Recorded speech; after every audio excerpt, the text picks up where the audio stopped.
The European Union's financial assistance to Ukraine now exceeds 15 billion euros. This was stated by President Volodymyr Zelensky at the Rethink Investment Forum taking place in Mariupol. It brought together the Ukrainian government as well as local authorities and business representatives. Our correspondent Tom Bell is at the forum now.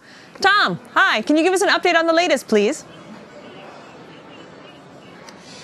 Hi, Kari. Yes, well, it's been a packed day today. Usually at these conferences, I've been to many in my time, they're usually wrapped up by about 6 o'clock. But actually, as you can see behind me, I'll just show you through here. The Prime Minister and the President have just entered the conference hall, so they're going to give a speech very soon. And later on, there'll be other entertainment as well. But it's been a packed day. There have been 5 panels discussing technology, the IT sphere, and also really how the local authorities and business can work together to really enhance cooperation and really build this startup scene that we're seeing in Ukraine's 2 easternmost regions. Now, to give you some example of this, Ukrenergo, the national energy company, signed a memorandum of cooperation with the European Bank of Reconstruction and Development. That's to develop power grids south of Donetsk. They're also involved in other stuff. And actually, instead of just being just an investment forum to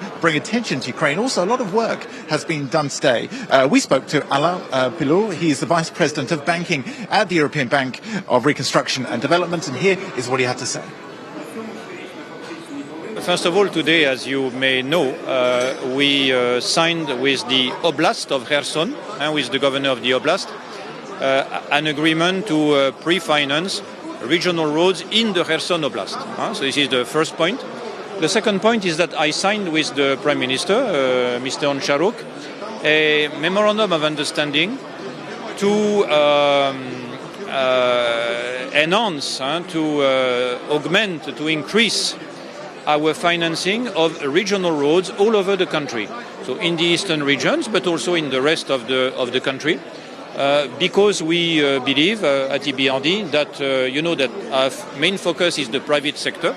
But for the private sector to flourish in Ukraine, there must be a good infrastructure, and the regional roads is one of the ways that we are using in order to help Ukraine move towards that objective, having a better infrastructure.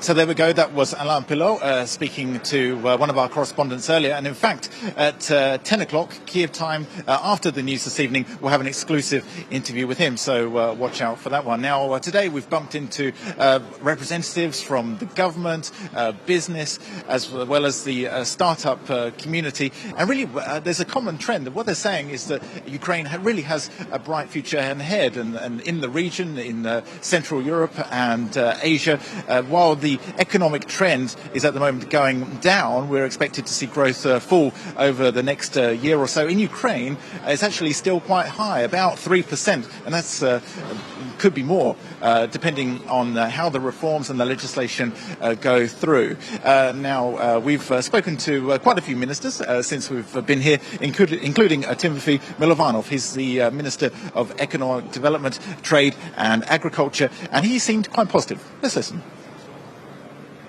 Even in the most pessimistic and conservative scenario, we expect about 3 billion of investment next year. In an optimistic scenario, it will be much more.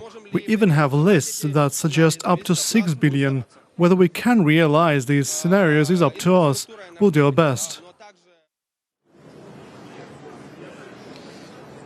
And also, while we were here as well, we spoke to Georgina Baker. She's one of the vice presidents of the International Finance Cooperation, and she gave us an outlook about how she thinks investment opportunities will play out in the Luhansk and Donetsk Oblast. Let's listen. So IFC has a program of between 1 billion to 3 billion over the next 5 to 10 years. It really depends on government reform as to how quickly we can move that program. And I'm really looking forward to meeting with the President and the Prime Minister to see how we can progress the reforms that are needed to bring that money into the country.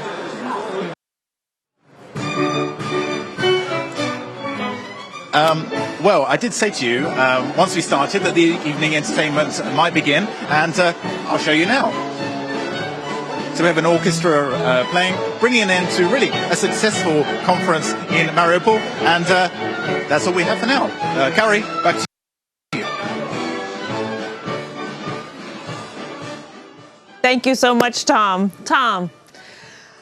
That was our correspondent Tom Bell reporting live from the Investment Forum in Mariupol.